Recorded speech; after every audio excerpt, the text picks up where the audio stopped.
thank you. Thank you, everyone, for joining us. I was in a little bit of a hurry to get on stage. Show of hands, if anybody was looking for Sundar Pichai to show up here. Any hands? No? Good. Oh, there. Sorry, I think it's you can leave. You'll be very disappointed if that was your case for coming here. But on a more serious note, really thank you for being here. I know there are many choices in a conference like this. Thanks for choosing to spend the next 45 minutes with us. So the three of us have a story to tell. Hopefully, you'll get something out of this session.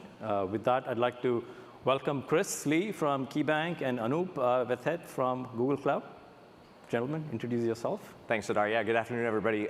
Chris Lee. I manage the Cloud Security Architecture Program for KeyBank, which is a regional bank located in Cleveland, Ohio.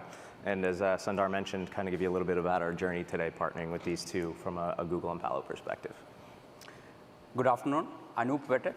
I'm the product lead for network security portfolio, as well as the application delivery portfolio here in Google Cloud. Thank you, gentlemen, again, for joining us on this session. So in the session, we're trying a new format. I don't know if it's new, but it's new for me. I've never done this before. We'll do a combination of slides where I'm going to walk you through a journey of how Palo Alto is looking to solve the cybersecurity problem through our platform story. And I'll interject that conversation, that presentation with some questions to the esteemed panel here with us. So let's get started. So I'm going to spend a little bit of time trying to talk about the threat landscape we have today. I'm not going to go into too much details, but when I was doing this research as to what is the economic impact of cybersecurity attacks, I came up with this number. And this was really a mind-boggling number. I actually thought, when I was Googling for this information, I thought they were talking about the GDP of the third largest country in the world. So this number that you see right there is the total global cyber revenue impact because of all cyber attacks in the year 2022. Did anybody expect this number to be this high? Raise your hands. Very good. I was not even close. I thought maybe it's in the billions, but that's the number you have. So what are companies doing about it? So they are spending $210 billion on cybersecurity solutions. Again, this number is from 2022, right? So it's a big number.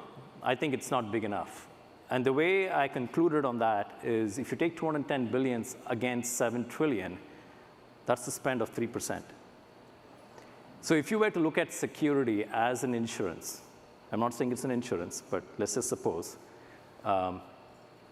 the insurance industry has 7 to 8% is the cost of an insurance for protecting a certain asset. So if you look at it in that terminology, 3% is still low. So this number is going to go up. Cybersecurity tools are going to become more and more important. The question is, where are you going to put your dollars? So cloud adoption is revolutionizing business. I mean, this is nothing new. Everybody knows about this. You have the freedom to focus on innovation as opposed to infrastructures and servers. You have a superior technology stack that all the cloud providers make available to you. AI, ML, it could be a better database. You get the best of the class security stacks to build your technology on. Last but not the least, the agility of innovation, right? The pace of innovation, the agility of innovation, as well as the scale. So all of this makes cloud adoption very, very compelling. The two numbers that, again, very surprised with these numbers myself when I was putting together these slides, those are very high numbers. You've got 92% of businesses which have a multi-cloud story. It's multi-cloud. It's more than one cloud. That's mind-boggling, right? You go back 5, 6 years ago, the strategy was stick to a single cloud. I mean, the multi-cloud is not a strategy that's going to work, but things have changed. 87% of businesses have a hybrid cloud journey. Like if you have on-prem applications, you can't lift and shift overnight. So as you do this journey, you tend to be in a hybrid strategy mode. But all of this, the cloud adoption, moving to the cloud, comes with a huge cloud risk. If you were to ever talk to a CISO and ask them one question, hey, what keeps you up at night? I'm betting that most of them will say in the top 3, cloud adoption is one of the biggest nightmares I have. A lot of reasons for that.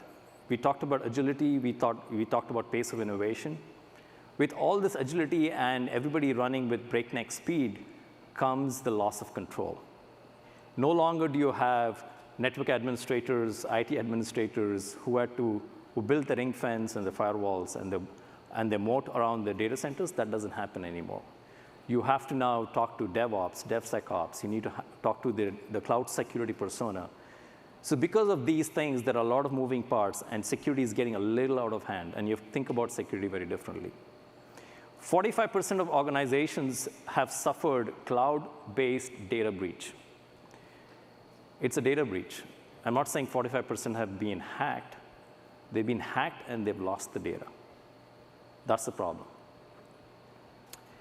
So that brings me to my first question, Chris. Can you briefly describe the journey KeyBank is on right now with your move to Google Cloud and your approach to security as you're moving things to the cloud? Absolutely, sure. So, all right, how did I get here, and how am I on this journey with these folks on the stage, right? And it really started for KeyBank with those 2 numbers that Sundar showed a couple slides ago with regards to KeyBank being on a multi-cloud, hybrid cloud journey, right? Like most of those others that make up that statistic, we're realistically doing so in a multi-cloud, hybrid cloud strategy. For Key, we have been a partner with Google and have used Google for some of our workloads dating back to pre-existing my time with KeyBank in the late 2016, 2017 era.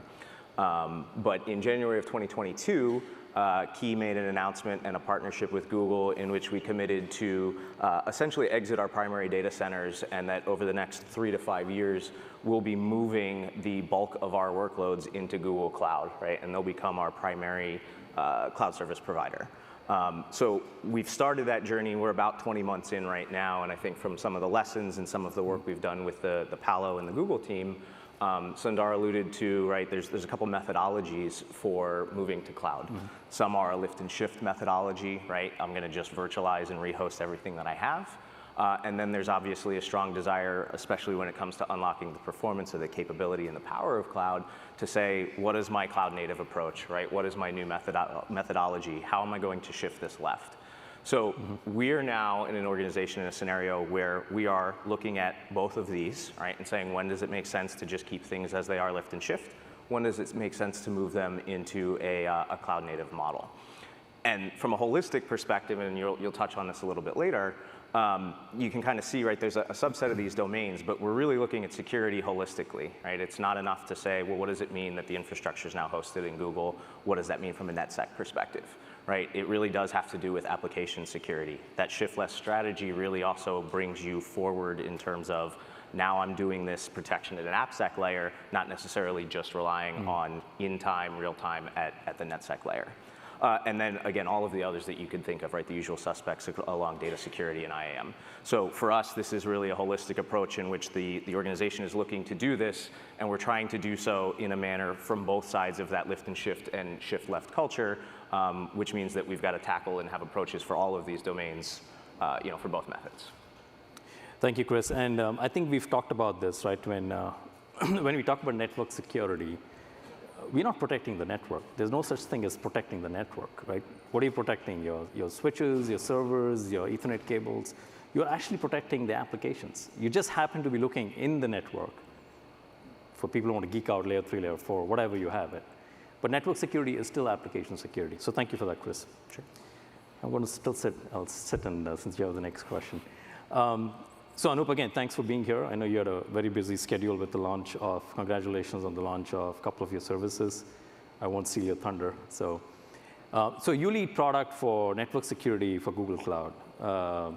Can you help us, first talk about your portfolio, and then how you think about security in general? Sure.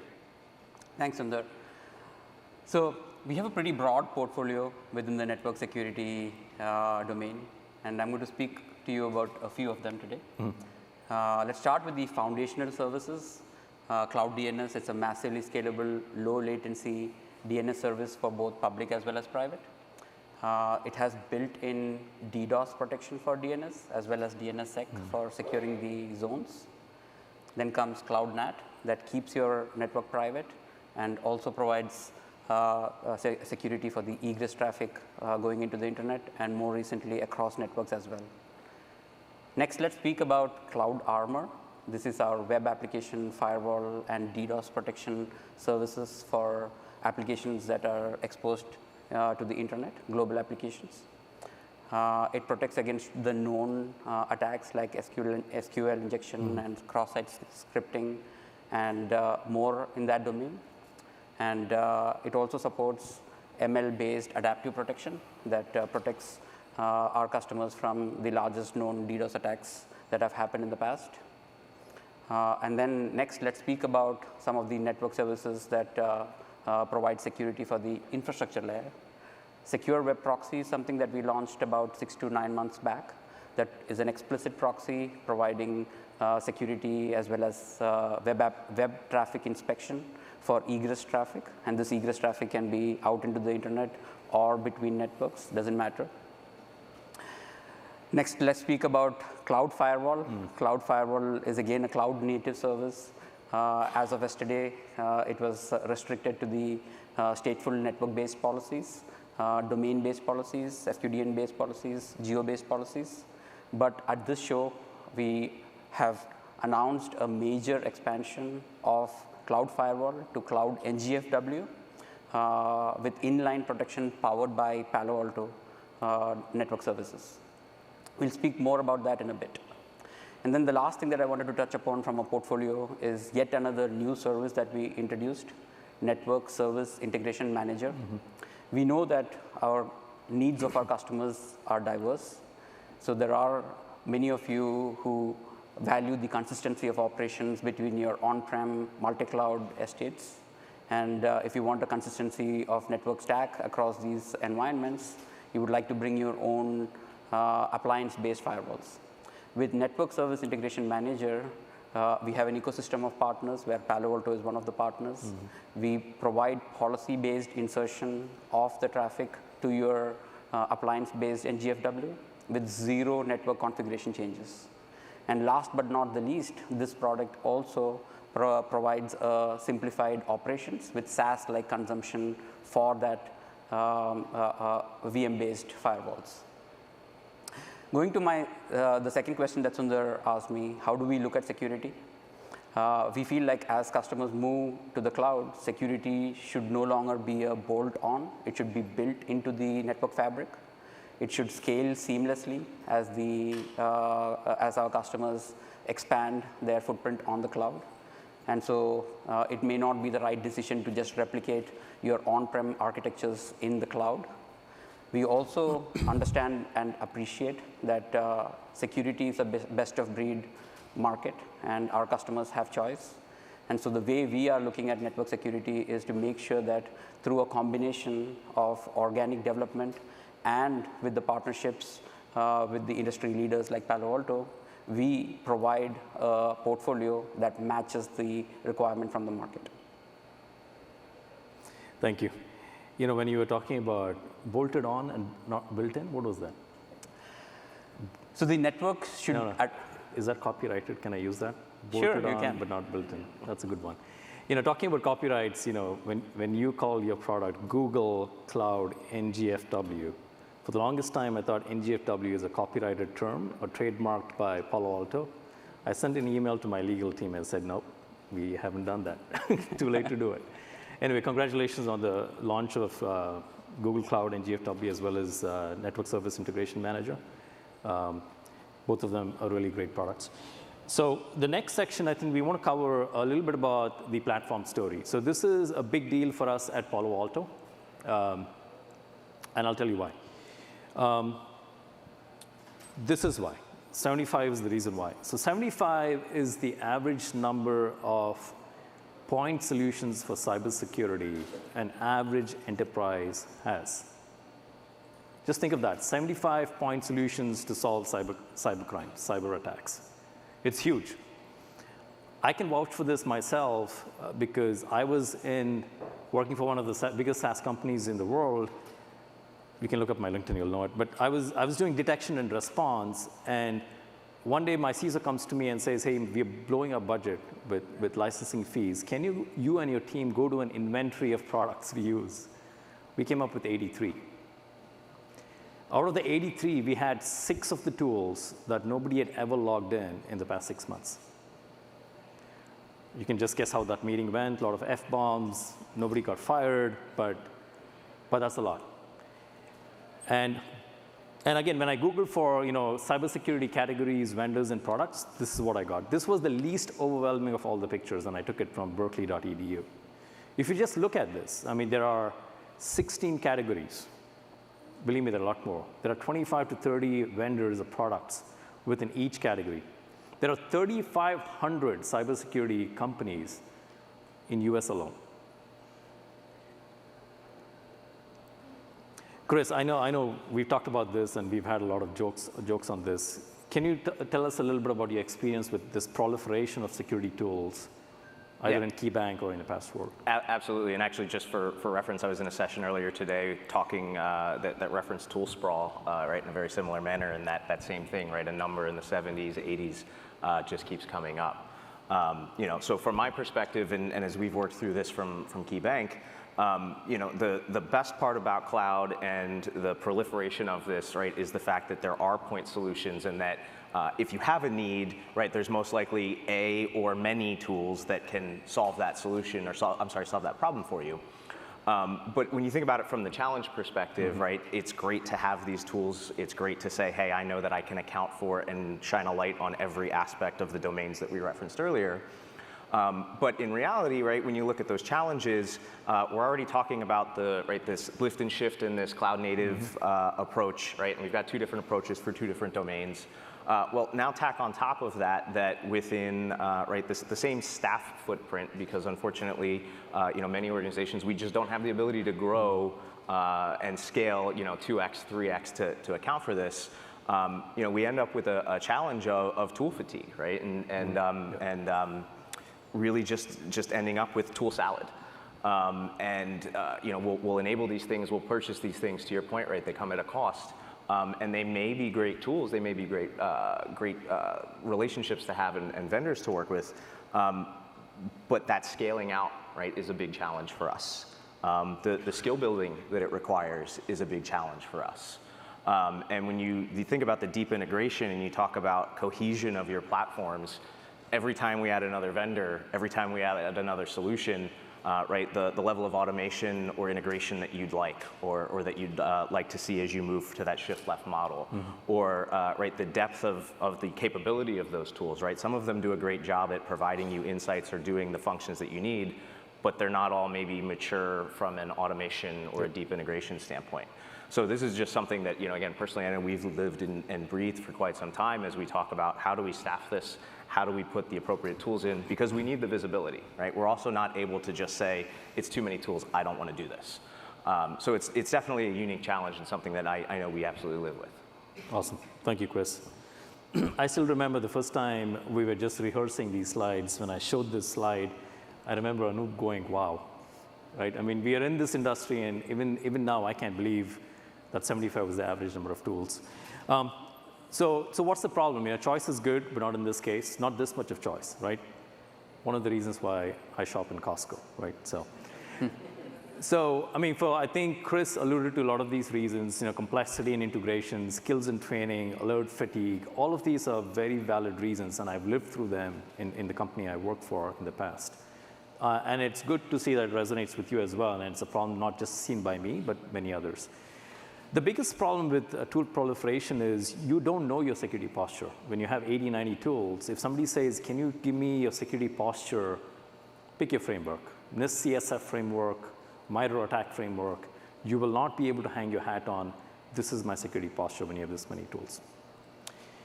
So that's really the problem that Palo Alto is trying to solve, and we're solving it with the platform solutions, right? So it's easier said than done, right? So if you talk to Lee Claridge, who's our Chief Product Officer, he says building a platform is extremely hard, right? You can't put a bunch of solutions under one UI and call it a platform. It just doesn't work that way. Even when you're just in the ideation phase, you need to start thinking about how the tools talk to each other What is the deeper integration? How do they connect the dots? All of this stuff is very important. And that's what we've set out to do in Palo Alto. So that brings me to the next slide. Consistent security is critical for cloud adoption. So I'm going to talk about 2 of the 3 platforms here today that Palo Alto has. One is, Chris was alluding to shifting left. Shifting left is just a fancy way of saying catch the problem at the source where the software developers write the code. Anup was talking about SQL injection, SQLi injection. SQLi injections can be prevented at the firewall, but the real problem is code execution of a SQL command in your code. If you don't execute it in your code, you have no problem, right? So lifting the problem to the left to the code solves a lot of headaches downstream. It's much more inexpensive, so on and so forth.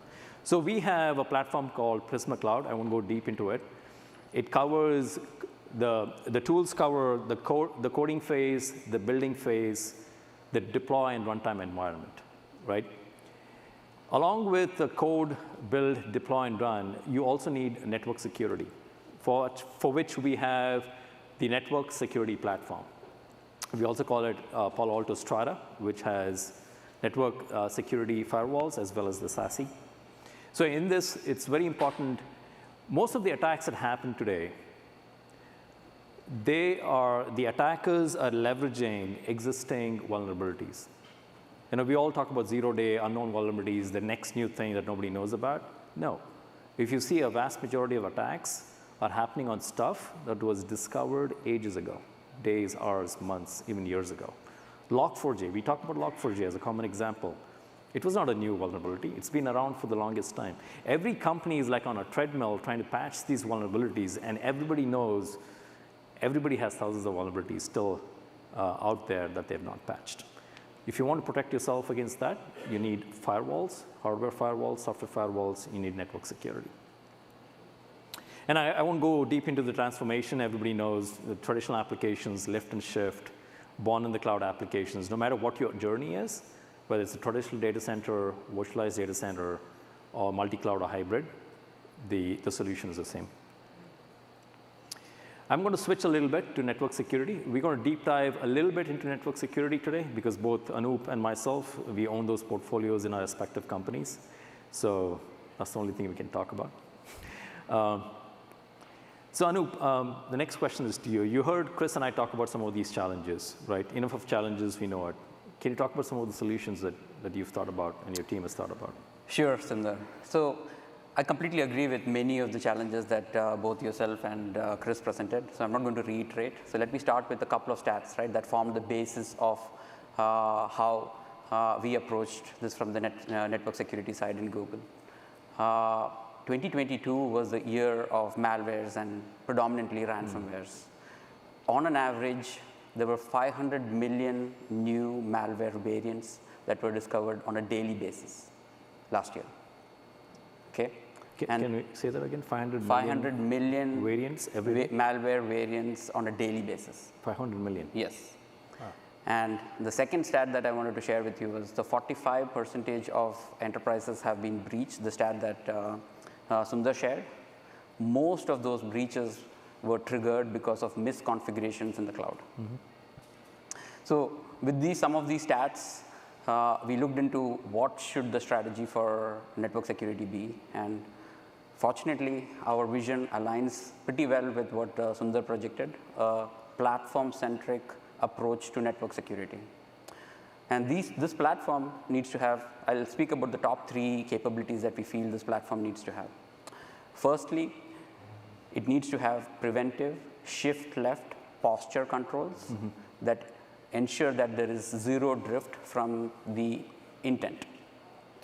Number 2, broad real-time threat protection against known as well as unknown threats. And this is where ML, AI-based threat protection comes into the picture. And third important capability that we think this platform needs to have is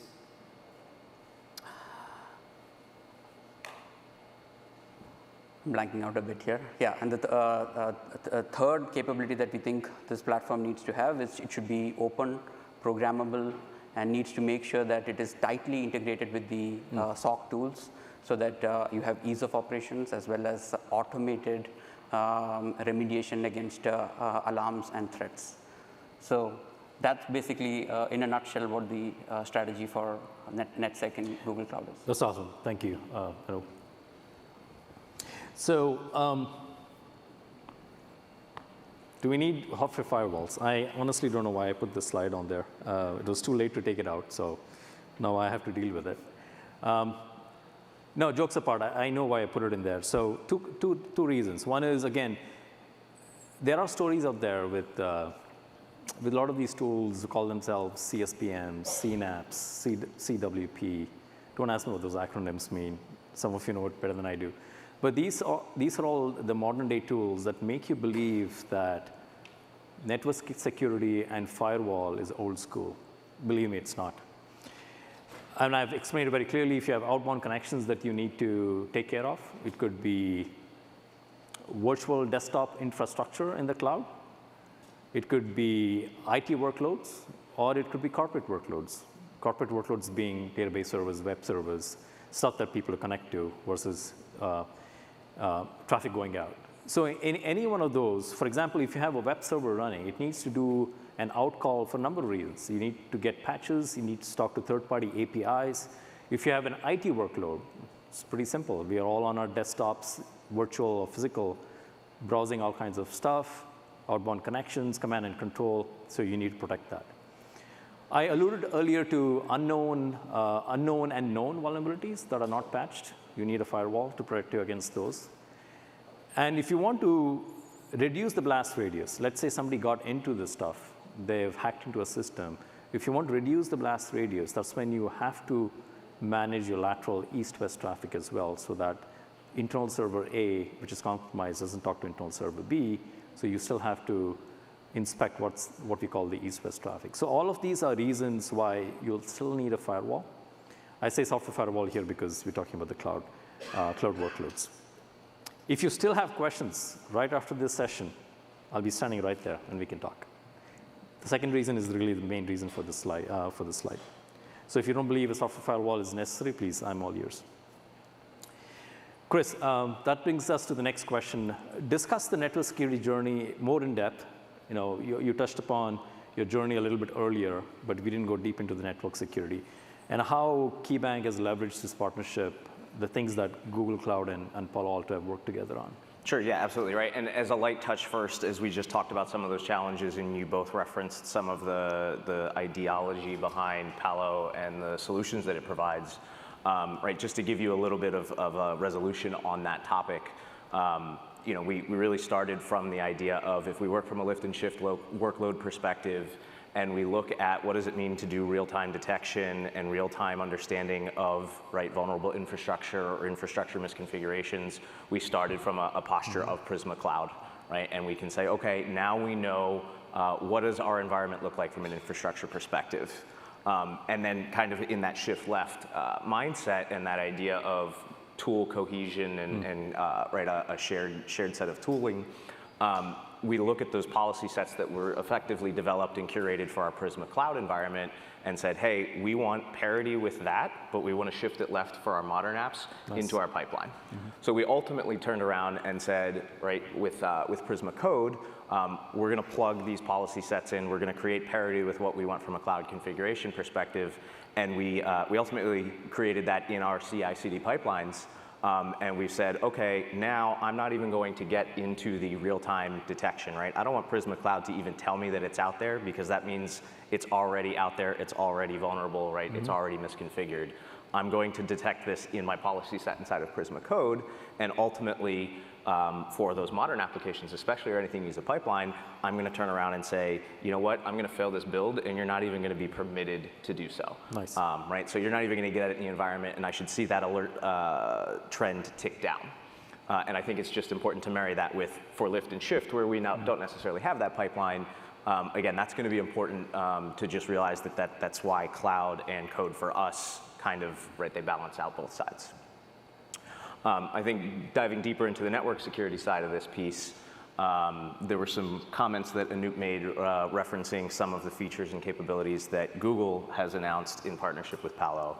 On the NetSec journey side for us, right, again, in my mind, it comes down to two pieces. First side is for us being a customer retail organization, retail bank, is internet-facing presence. So you talk about protecting and using, from a firewall perspective, north-south traffic, whether that be from the internet or coming from, we'll call it an untrusted third party. But while that may be a primary ingress point, and that accounts for things like having IPS, IDS functionality, right, and advanced threat protection, over top of that, we also have this desire to build out our isolation and move towards that zero trust. I don't really like that word because I think it's a buzzword that can mean many different things. But if you look at east-west protections from a firewall perspective, our workloads inside of our projects, what we really said is, I don't necessarily want to have to send my traffic every time up and over through a solution, right? Sure. There are times where it makes sense for me to use native Google functionality to say, I want these projects to work at a service account level, some other methodology. And in doing so, in an area where I would typically lose those features, some of the functionality you alluded to, especially for us with Google Cloud IDS, we were able to supplement the Palo footprint with that tooling, and because of that integration, say, you know what, back to tool sprawl, I don't need to worry about logging in two different places and in two different manners.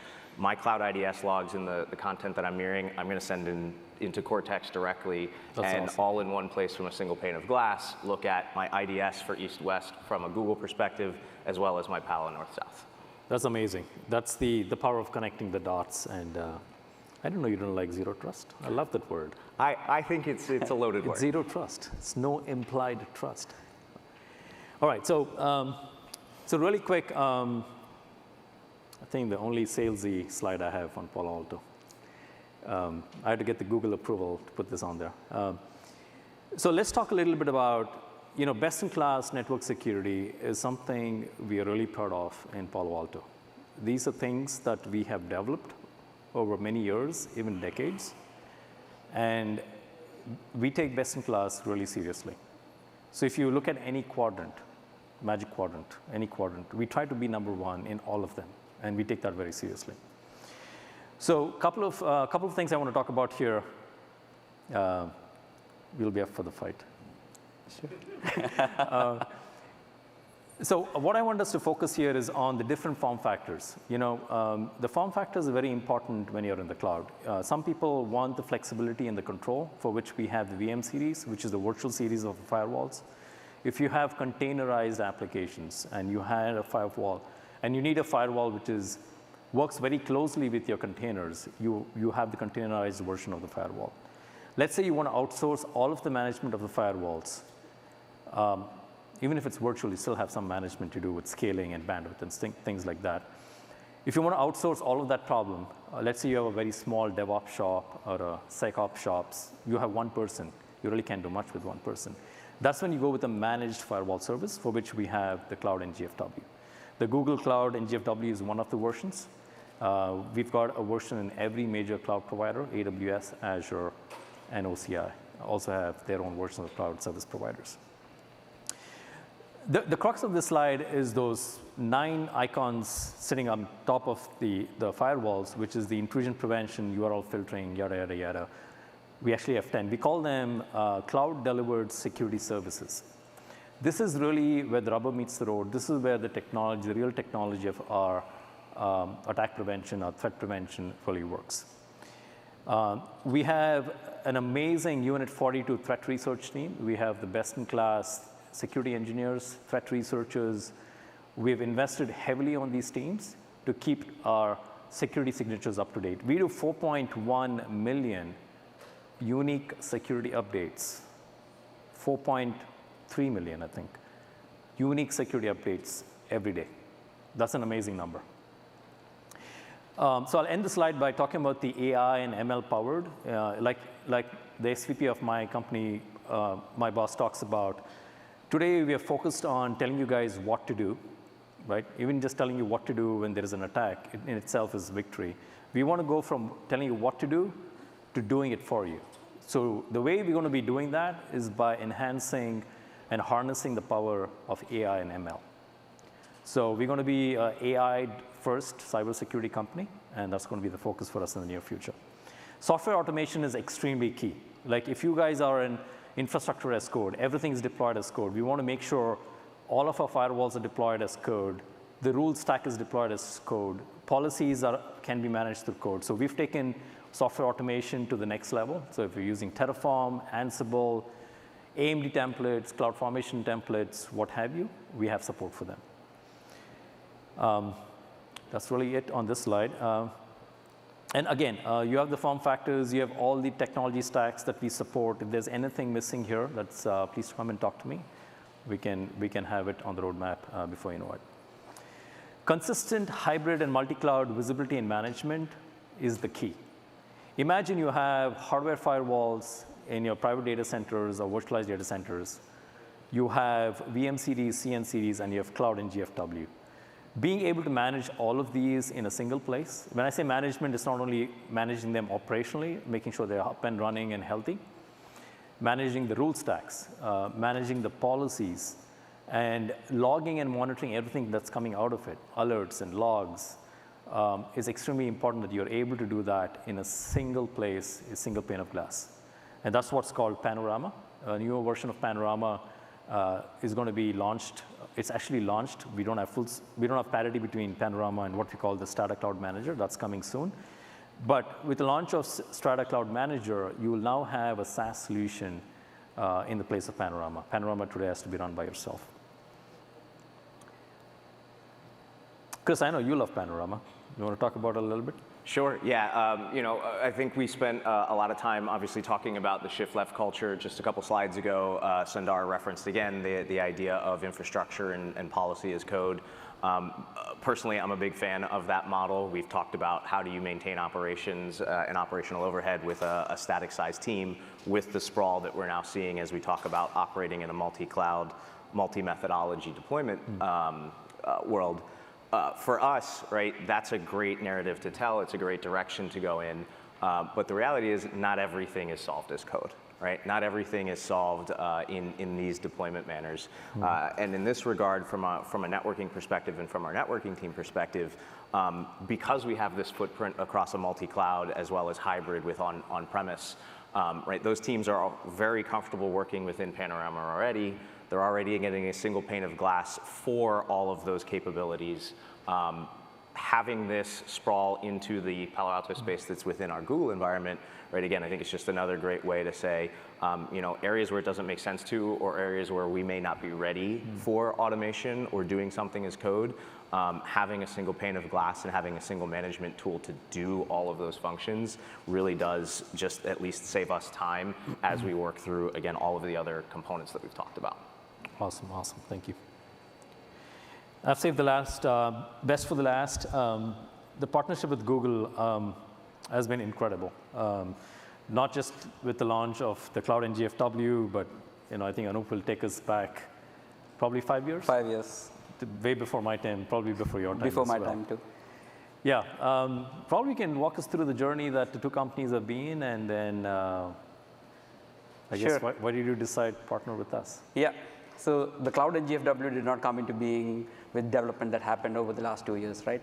This was the basis of this was a strong partnership that was put in place about 5 years back when we helped Palo Alto bring their two of the popular cloud services, Prisma Access and Prisma Cloud, and host it on Google Cloud.